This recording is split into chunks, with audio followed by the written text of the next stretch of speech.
celebrate it when you got it. There you go. There you go.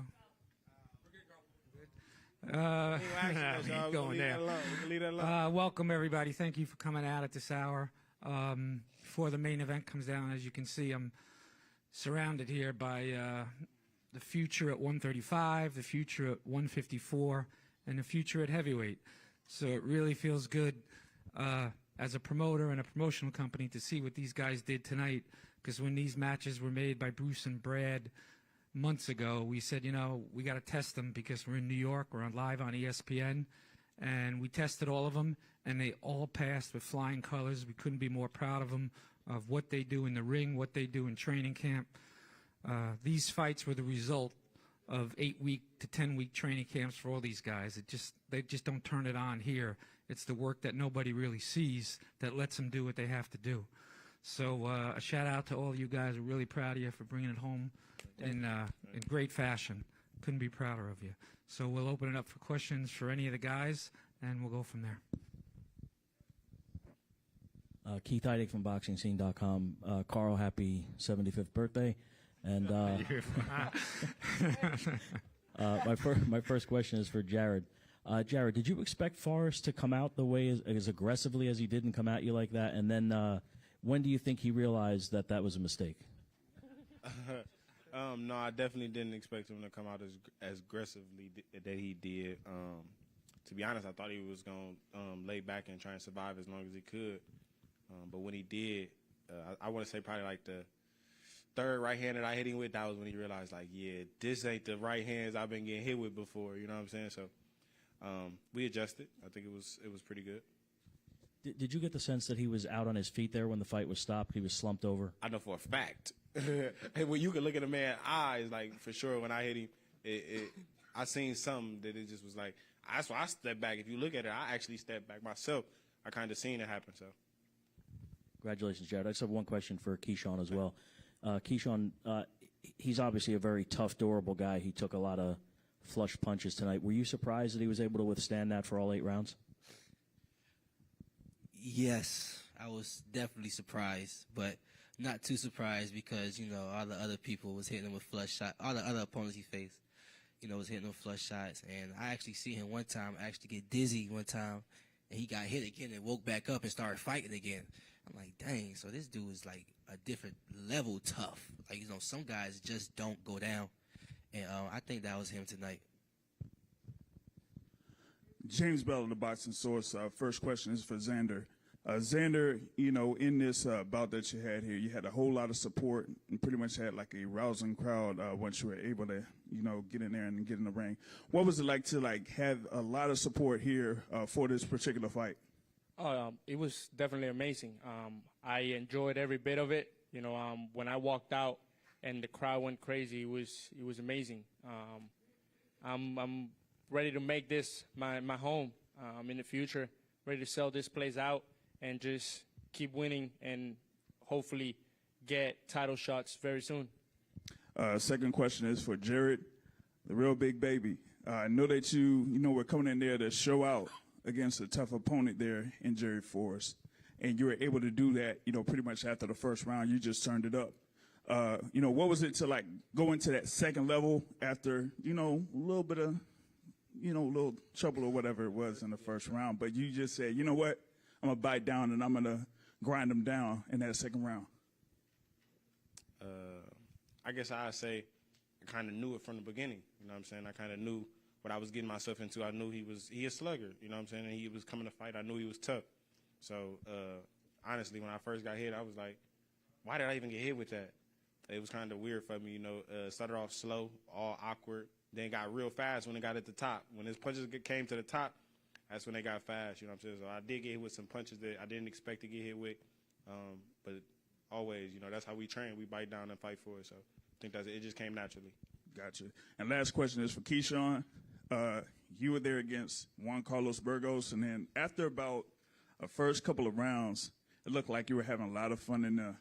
You pretty much seen every shot that he was throwing and just came back at him with a fast counter, or just was, you know, really intent on the punches that you were throwing. What was it to, like, have that level of comfortability in there and to, you know, just go through those rounds and, you know, kind of like show your stuff?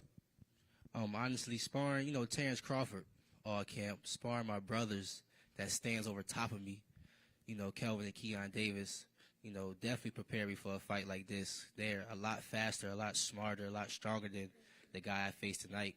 And just the experience that I have, fighting internationally and going to the Olympics and stuff like that, prepare me for a night like this. So, really, I was comfortable in round one. After round one, I came back to the corner. I said, "Oh, he got nothing for me." And Coach Ray was like, "Yeah, you're right." So after round one, I already knew I had it in the bag, honestly. I was just trying to find a way where I could stop him.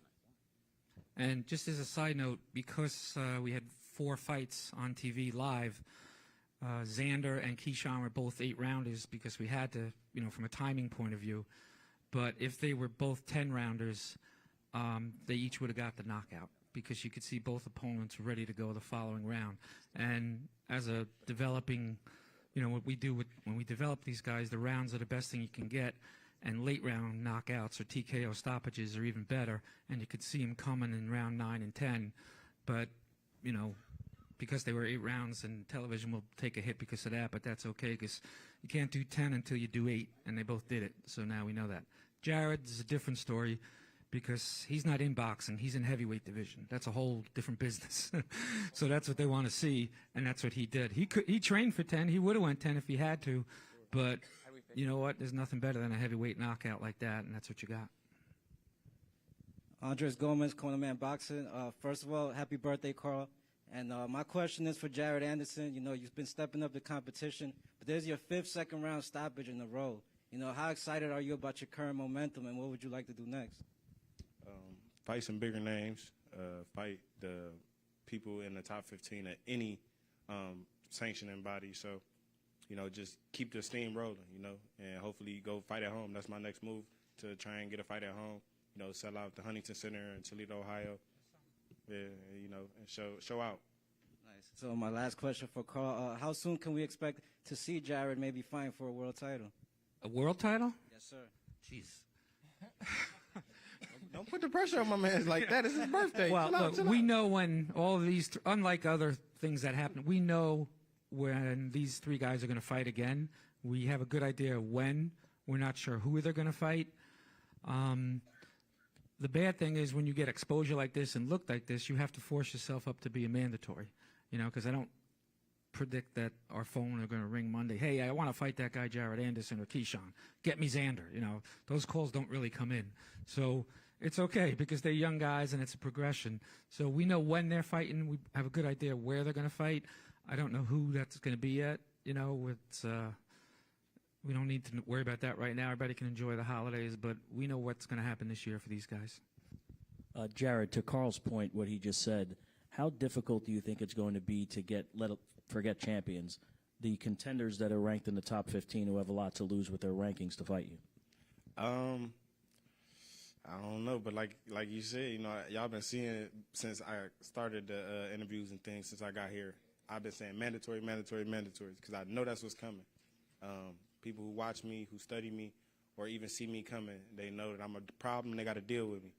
So, we just gotta fight for it. You know what I'm saying? But like I said, it's gonna end up becoming a mandatory. I'm ranked now. You see, we getting belt after belt. They're gonna have to see it soon. But there's a lot of guys in the top 15 that we'd put any of these guys with. So it's really, you have to entice them by the money, and that's okay. That's part of the business. So if they're going to take the risk with the ranking, you got to pay them. We're willing to pay the opponent. We know we got to pay these guys, but it's worth it to get there. So we'll figure that out. Similar question to Keyshawn. How difficult do you expect it to be to get, the ranked lightweights, the contenders to fight you? It should be fairly easy, If they want to fight, then we can make the fight happen. Like, especially at 135, it's a lot of competition out there, and a young up-and-coming guy like me with only 7 fights, they shouldn't be scared to fight me, right? Fight him now. So fight me. It shouldn't be that hard.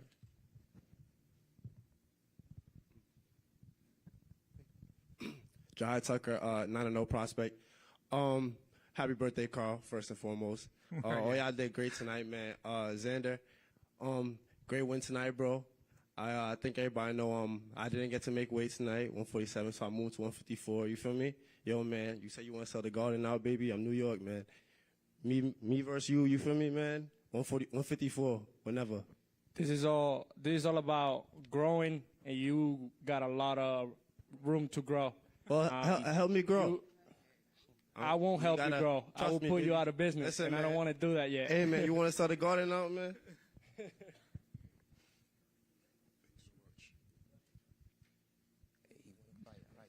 AB Boxing News, Desmond Ware. My question is for Jared Anderson. After the spectacular win in the second round, devastating knockout, there's been some names thrown around like Frank Sanchez. Would you entertain maybe possibly fighting Frank Sanchez in the future? Without a doubt. I wouldn't have said his name for no reason. I've been in his DMs. He been in mine. So I don't know where that was coming from, but yeah, of course I wouldn't have said it. You know what I'm saying? If I wasn't willing for it, I've been asking for it. He told me wait until I'm ranked or until I get up there, but I'm in the top 15. You know, so I'm there. What's going on? If you think Sandor Martin ran tonight, you said Frank Sanchez is the heavyweight version.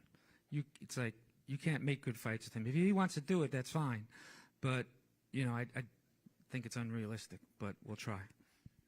Just one more question for Xander. Great win. Now, in what round did you find out, placing those accurate body shots, did you see it was being effective? That was the game plan from round one. We knew that he was softer body, and we needed to attack that area from the beginning. He was a bit uncomfortable with all the ducking and the grabbing, but we was trying to find a way to adjust and get back to that body as soon as possible, and every time we could. Thank you. Good evening, everyone. It's Maestro here in front.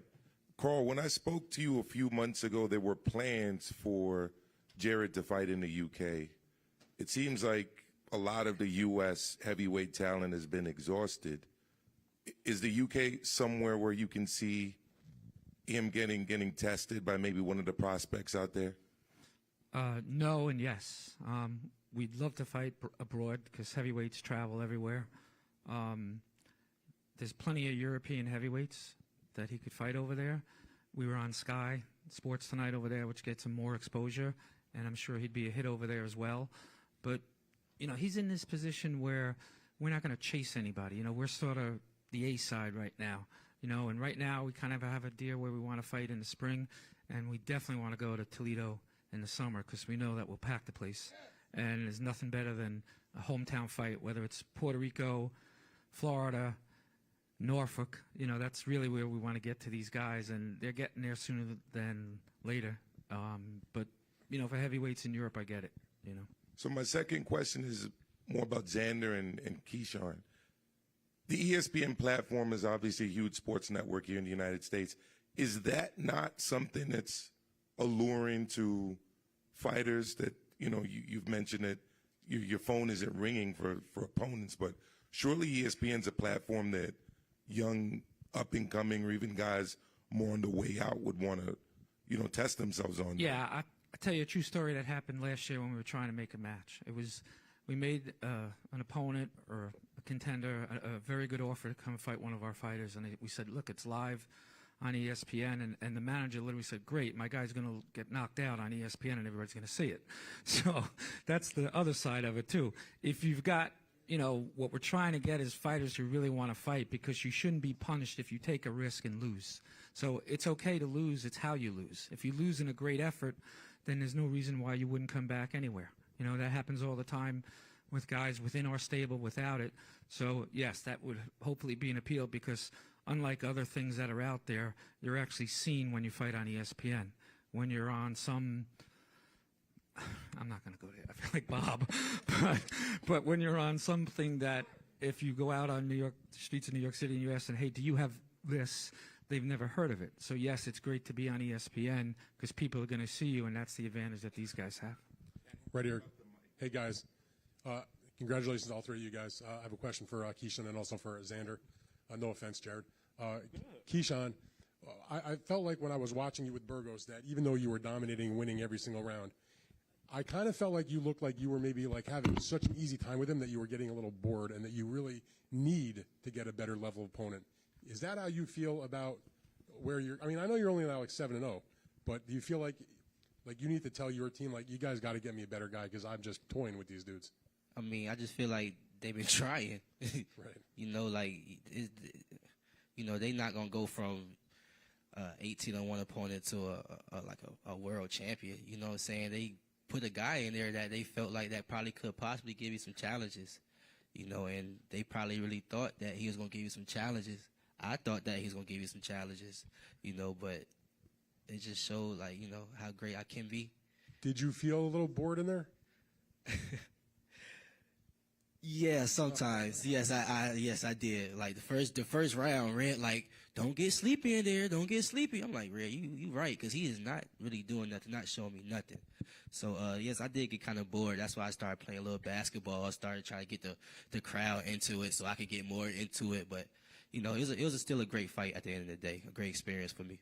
Yeah, with Burgos, we thought from round one he was going to put pressure on Keyshawn and be in his chest the whole night. And he tried, and they said, this isn't going to work. And you're not going to outbox him, and you're not going to outspeed him. So it really, you know, turned around a lot quick. But that's a credit to him, you know, because he negated his pressure. So now what we'll say in the office is, fine, get a guy that brings pressure to him. He knows how to handle pressure. Maybe the next fight is against a tall southpaw or a short southpaw that runs a little bit or something like that because, you know, you're going to face him all the time. But we have to hold ourselves back a little bit, even though he doesn't want to, because he is still 7-0. This isn't a sprint. It's a marathon. He's a mature 7-0, but, you know, it's not like we're really running from anybody in the division either.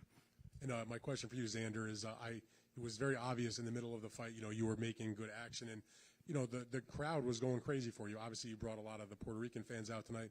Do you allow, I mean, if you keep winning, we all know this is going to be the case, but do you allow yourself to think that, you know, in maybe like, let's say 2 years or so, you're going to be main event here. You're going to be on Puerto Rican Parade weekend, and it's going to be even a bigger crowd for you. Do you allow yourself to think about that? Is that your goal? Well, it's something that's in the back of your head, definitely. You want to make your people proud. You want to bring people in. You want to sell out arenas. But at the end of the day, we got to keep improving. We got to keep moving forward, keep winning fights, and that's going to come. So you just have to stay focused throughout your career and every fight. Carl, is that the plan, let's say 2 years from now? How old are you, 19? 20. Oh, man, you're old. Nah, You better get going 20. fast.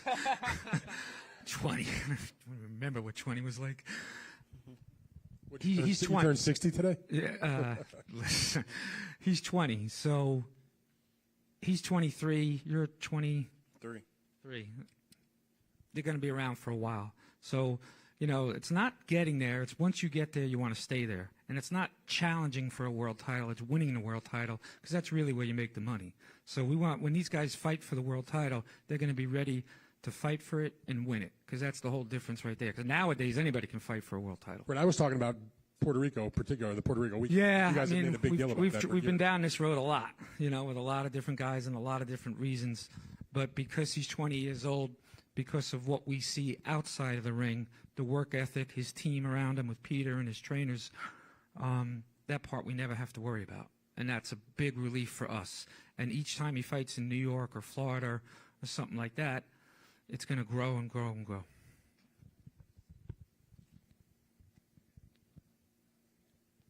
All right, so thank you, Xander, Keyshawn, and Jared. Teofimo Lopez will be down momentarily, so press just stay patient, and Tio will be right down. Thank you, Xander, Keyshawn, Jared. Congratulations. Thank you, guys. Appreciate y'all.